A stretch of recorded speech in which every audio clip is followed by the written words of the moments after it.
If you tell a big enough lie and tell it frequently enough, it will be believed. Adolf Hitler. Adolf Hitler, one of the most terrifying figures in human history, turned the world. Hitler's journey began as a boy born into a middle-class family in Austria. He endured years of poverty and disappointment, only to rise and become the head of the Nazi German Empire, a man directly responsible for the Second World War, a conflict that claimed more than 70 million lives. In the early 20th century, Europe was swept up in a political and social storm. The Austro-Hungarian Empire teetered on the brink of collapse, Germany was reeling from the humiliation of defeat in World War I, and an entire generation faced the uncertainty of life and an unprecedented collective rage. Adolf Hitler, a name forever tied to darkness, brutality, and deep division. A man who could turn the dream of a nation into a nightmare for the entire world. Hero or monster? Genius or madman? That question still echoes. Adolf Hitler was born on April 20, 1889, in Braunau am Inn, a small town located on the border river between Austria and Germany. His father, Alois Hitler, was a strict customs official who often erupted in fits of anger within the family. His mother, Clara Hitler, on the other hand, was gentle and loved her children boundlessly. The mixture of his father's strict discipline and his mother's tender love created a complex psychological backdrop for young Adolf. Hitler's childhood was not filled with sunny happy days. He often felt oppressed by his father and lived in a family full of conflicts. The pain of losing his beloved mother at a young age also left a deep mark on Hitler's soul. This, combined with failures in school and repeated rejections of his artistic dreams, shaped a young man full of melancholy and hatred for life. At that time, Europe was undergoing great political and social upheaval. The Austro-Hungarian Empire was declining, ethnic groups within the empire were calling for independence, and neighboring countries were embroiled in constant conflicts. Germany, the neighboring nation, was an industrial and military power preparing for unprecedented upheavals. The political context was the rise of nationalism and militarism. In Austria-Hungary, ethnic conflicts led to deep divisions. German-speaking Austrians, Hungarians, Slavs, Jews, all were trying to find their place and voice. In that environment, Hitler was early exposed to extremist nationalist ideas. He was deeply influenced by anti-Semitic and extreme nationalist ideologies spreading in Austria and Germany. Personal frustrations, failure to realize his dream of becoming a painter, and the pain of losing his mother intensified the hatred and resentment within him. In 1907, as a young man, Hitler moved to Vienna, the capital of Austria, with hopes of pursuing an artistic career. But life in Vienna was harsh. He lived in poverty, wandering cold streets, twice rejected by the Vienna Academy of Fine Arts. The city was a hub for conflicting political ideas, from socialism, nationalism to anti-Semitic movements. During these years, Hitler encountered many extremist ideas, especially anti-Semitism and narrow nationalism. Newspapers and books with hostile content toward Jews, as well as extremist movements, laid the foundation for his later distorted and hostile views. Hitler's life at that time was a mix of failure and bitterness. He lived in loneliness, with no close relatives, unemployed and wandering, sometimes living off small subsidies or money earned by selling paintings. In 1913, Hitler moved to Munich, Germany, to avoid Austrian military service. This was a pivotal turning point in his life. 1 year later, when World War I broke out, Hitler enlisted and served in the German army as a messenger. The war period was when Hitler found a sense of belonging and purpose. He showed absolute loyalty and participated in many fierce battles on the French front. Despite severe wounds and being poisoned by gas, Hitler was awarded multiple medals for bravery, including the Iron Cross Second Class. But the war also left him with deep psychological wounds. Germany's defeat in World War I and the harsh terms imposed by the Treaty of Versailles in 1919 left Hitler cornered. He blamed many groups, especially Jews, and traitorous politicians at home, for Germany's collapse. Amid this chaotic social and political landscape, and rising nationalist spirit, Hitler began his political journey. He joined the National Socialist German Workers' Party, NSDAP, or the Nazi Party, and quickly rose as a skilled orator. However, Hitler's success was not merely the result of personal talent. It was also due to social chaos, instability, and the desperation of millions of Germans after the war. People searching for a quick and strong solution to the country's problems were swept up by calls for change, even if the price was sacrificing humanity and freedom. During this time, Hitler's deep personality traits began to emerge clearly: unwavering determination, the ability to manipulate crowds, a thirst for absolute power and control. But at the same time, he showed rigidity, conservatism, subjectivity, and impatience, weaknesses that would lead to deadly mistakes later. From a poor boy in a small middle-class family in Austria, through lonely and impoverished days in Vienna, and then onto the battlefields of the World War, Hitler shaped the man he became. A complex figure, both a symbol of national strength and an embodiment of cruelty and hatred. We may not agree with him, but we cannot deny that Hitler's background and childhood are indispensable pieces to understanding the man, the deep-rooted causes that led an ordinary boy to walk into one of the darkest chapters of world history. After enduring the difficult days of youth and war, Hitler returned to Germany in 1919, at a time when Germany was plunged into the deepest crisis in modern history. The German Empire had collapsed, the economy was shattered, unemployment was soaring, and society was chaotic due to extreme political conflicts from both the left and right wings. It was in this environment that the historic turning point began, transforming Hitler from a disillusioned veteran into the leader of an extremist party. Immediately upon returning from the war, Hitler joined the German Workers' Party at the end of 1919, a small party composed of extremist nationalists and anti-Semitic members. With his rare oratory skills, he quickly stood out in the party and became its chief spokesperson. Hitler's ability to speak, his decisive voice, well-placed emphasis, and use of national symbols and imagery, attracted many desperate Germans seeking a way out. A crucial turning point in his political career was the Beer Hall Putsch in 1923. Hitler and other members of the Nazi Party organized an armed uprising to overthrow the Weimar government in Munich. Although the coup failed and Hitler was imprisoned, the event transformed him into a symbol in the eyes of his supporters. While in prison, Hitler wrote Mein Kampf, My Struggle, a work that was not only an autobiography but also a political manifesto outlining extreme nationalist ideology, anti-Semitism, and the desire to rebuild a powerful Germany.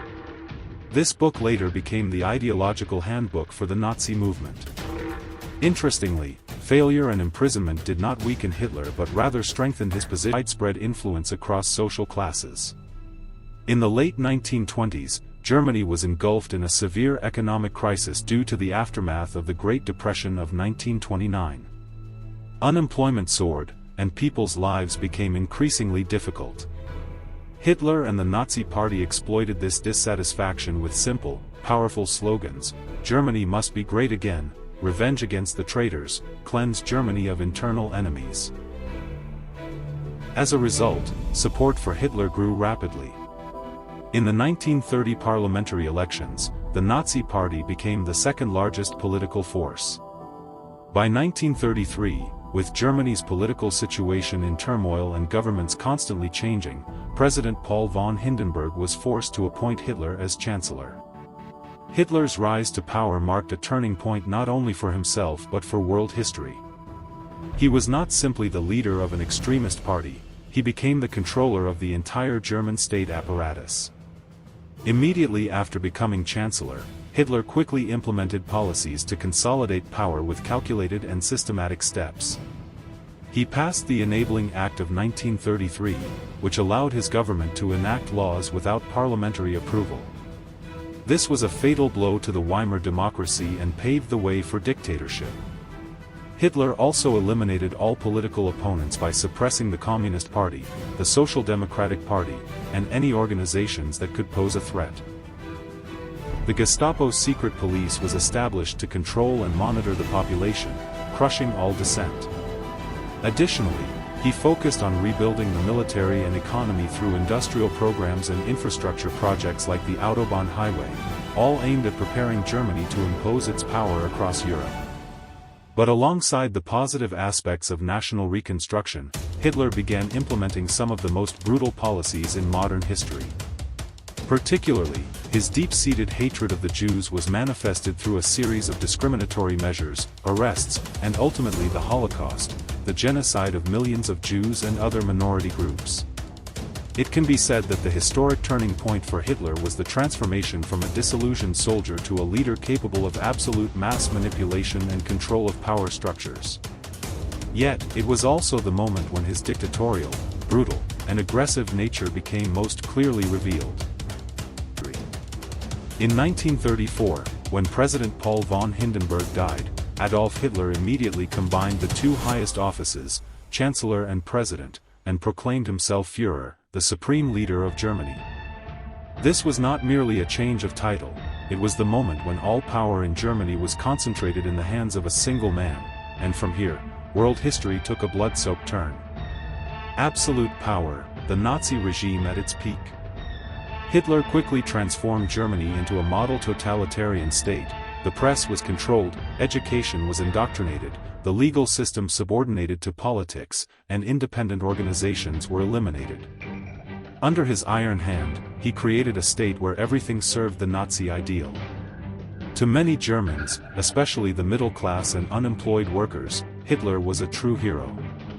Within just a few years, he restored the collapsing economy, reducing unemployment from nearly 30% to under 5%. Grand projects such as the Autobahn highway system, industrial reconstruction plans, and national rearmament programs not only created jobs but also rekindled national pride.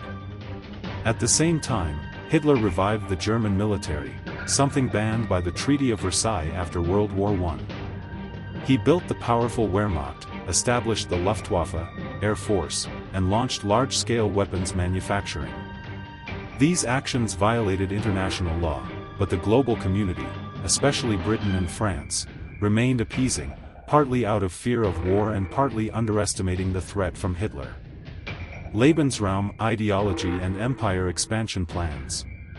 Central to Hitler's ideology was the concept of Lebensraum, living space, for the Germans. He believed the Aryan race, Germans, needed vast territories to grow, achievable only by conquering lands to the east, especially Poland, Ukraine, and Russia.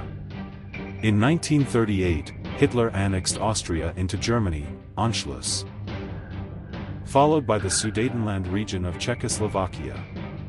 Although the Munich Agreement was signed, promising no further territorial expansion, Hitler broke all promises in 1939 by attacking Poland, sparking World War II. Using the Blitzkrieg tactic, lightning war, the German army struck fear across Europe.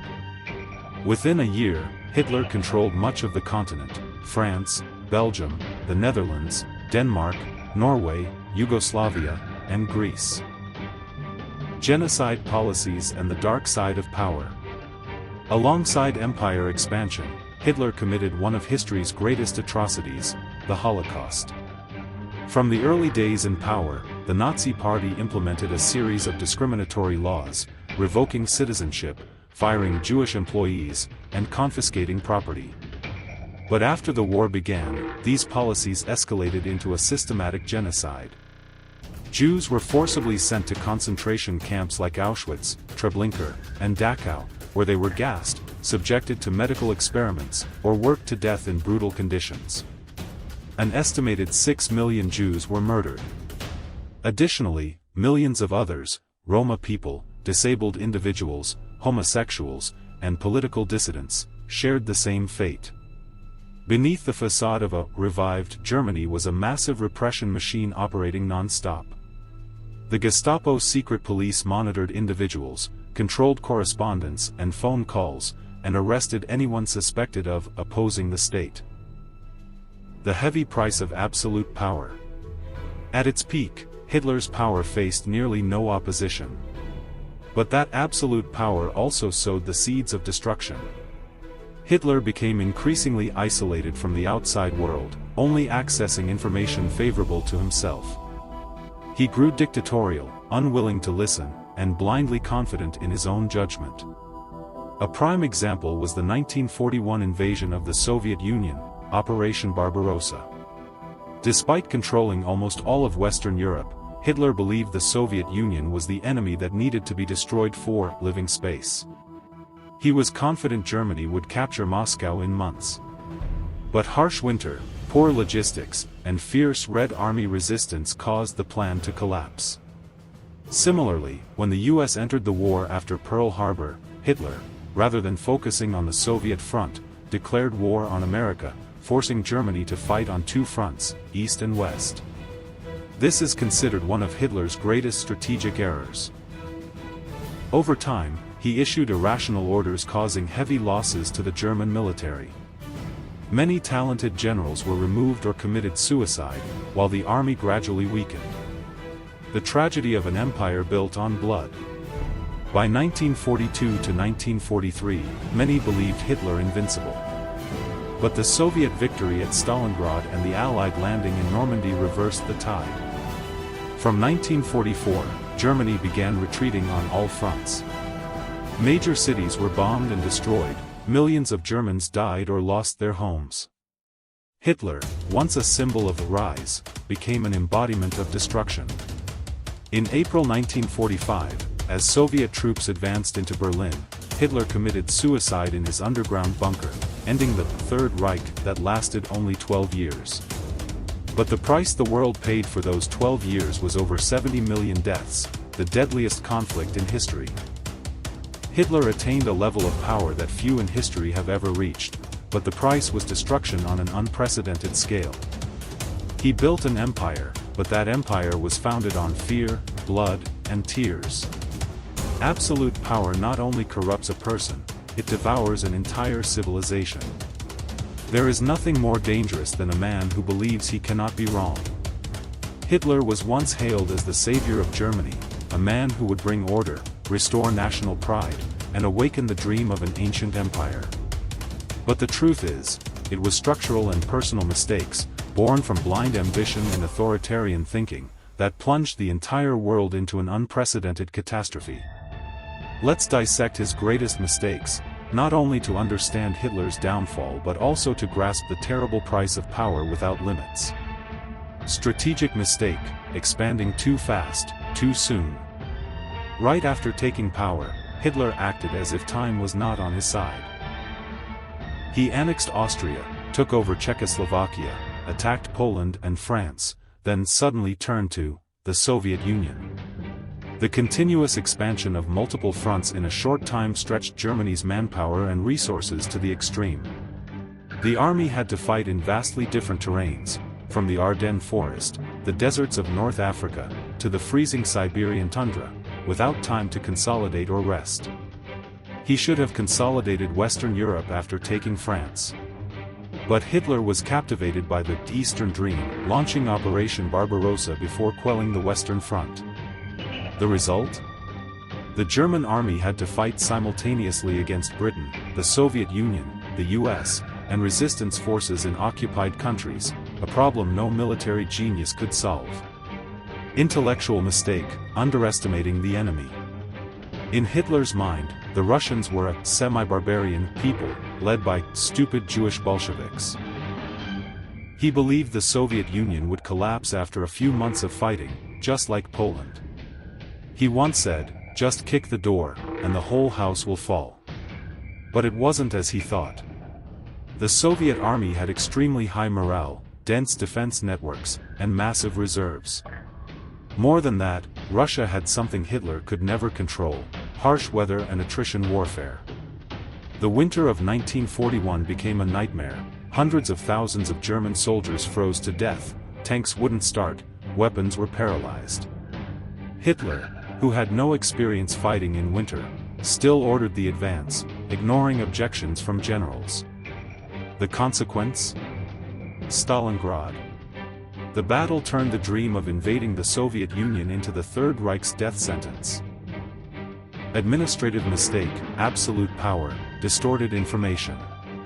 As Hitler's power grew, no one dared oppose him. Those who questioned him, such as Wehrmacht generals, were either sidelined or disappeared in internal purges. Gradually, Hitler lived in an echo chamber where all information was sugar-coated. Reports on battles were overly optimistic. Failures were hidden. Opposing views had no place. By 1944, Hitler began personally commanding military units, making strategic decisions from his Berlin bunker without consulting generals. The battlefield situation changed by the hour, but Hitler gave orders as if he were seeing the future. In the Normandy campaign, he forbade tank withdrawals despite the danger, leading to the near-total destruction of German forces. This heavy defeat paved the way for the Allies to enter Paris. An empire never falls because of a strong enemy, it collapses from the cracks within. Hitler's mistakes were not only products of circumstance but also stemmed from his personality and ideology. Arrogance, authoritarianism, and blind faith in himself clouded his judgment and closed off any chance for change. Hitler once lifted Germany from ruins to become a superpower, but it was also he who dragged the entire nation into the abyss.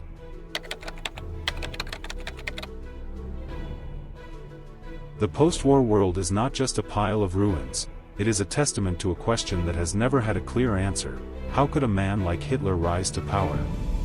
The legacy left behind, a devastated Germany, and a world on alert. Adolf Hitler died in a bunker as Berlin fell, but his influence did not end there. Germany was divided. Europe plunged into the Cold War. The entire world was forced to build a new order based on two words: never again. From the ruins of World War II emerged the United Nations, the rewriting of human rights laws, the Genocide Convention, and the concept of crimes against humanity, first brought to light at the Nuremberg trials, where German generals were tried for genocide policies. Hitler did not just leave a historical lesson, he left a cultural, political, and moral haunting question: how could a civilized, developed, artistic society like Germany produce such a monster?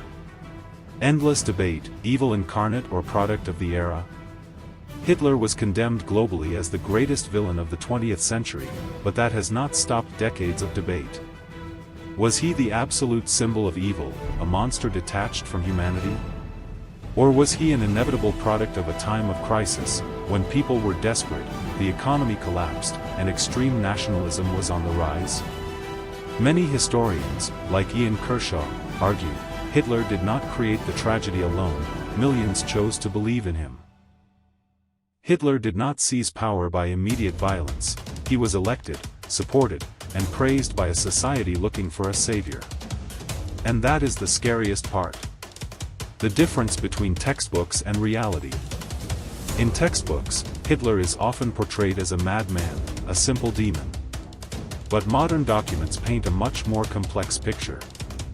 He had extraordinary oratory skills and knew how to stir the emotions of the masses. He was a passionate art lover, especially of painting and classical music. He was a vegetarian, did not smoke or drink alcohol, and lived quite austerely. All these traits led many to wonder, how could such a person be a demon? This contradiction makes Hitler the most studied figure in modern history, far beyond any other leader, even Napoleon or Stalin. Cultural influence, from film and games to media. No one can deny that Hitler has become a symbol in popular culture, from films, novels, to games and internet memes. In movies like Downfall, Valkyrie, and Inglourious Bastard, his image is recreated with psychological depth and madness. In games, he appears as a final boss, for example in Wolfenstein or Call of Duty, as a clear symbol of absolute evil. On the internet, there is an entire genre of Hitler memes, based on scenes from Der Untergang, Downfall, where Hitler's character in the bunker is dubbed over with comedic themes.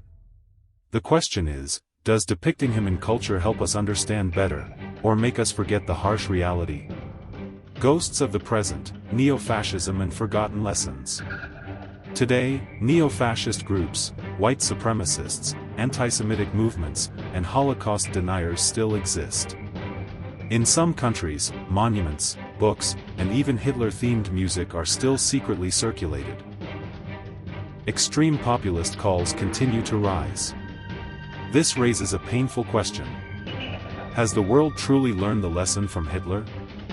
When young people no longer remember World War II, and extremist ideas spread faster than ever via social networks, we see history's shadows repeating.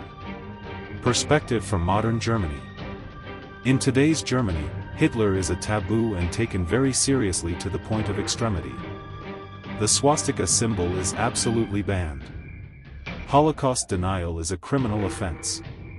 Schools are required to teach detailed lessons about World War II, not to glorify but to confront the darkness of the past. Yet even there, far-right movements are rising, showing that historical memory, if not nurtured with truth and dialogue, will gradually be replaced by anger and skepticism. Hitler dreamed of an empire that would last 1,000 years. But it collapsed after 12, leaving tens of millions dead, a divided world, and a chilling lesson. Even the most advanced civilization can become barbaric if it loses the ability to question itself. Hitler's legacy is not what he built, but what he destroyed, and the lesson humanity must keep relearning, again and again. They don't die in history books, they live through the lens of power. A German historian once wrote this about Hitler. When night fell over Berlin in 1945, the gunfire gradually ceased, the smoke settled, the world seemed to have ended the nightmare named Hitler. But the truth is, that name has never left the bloodstream of history. More than 70 years later, his image still haunts every history lesson, every documentary film, every surviving photo from concentration camps, and even, in today's elections, where division, hatred, and populism return like a faint shadow of the past. One figure, two worlds. In one dimension, Adolf Hitler is the absolute symbol of evil, dictatorship, genocide, war. But in another, he is the most terrifying proof of a lesson for humanity. That it's not guns and bullets, but despair, hatred, and an uncontrollable thirst for power, that create monsters.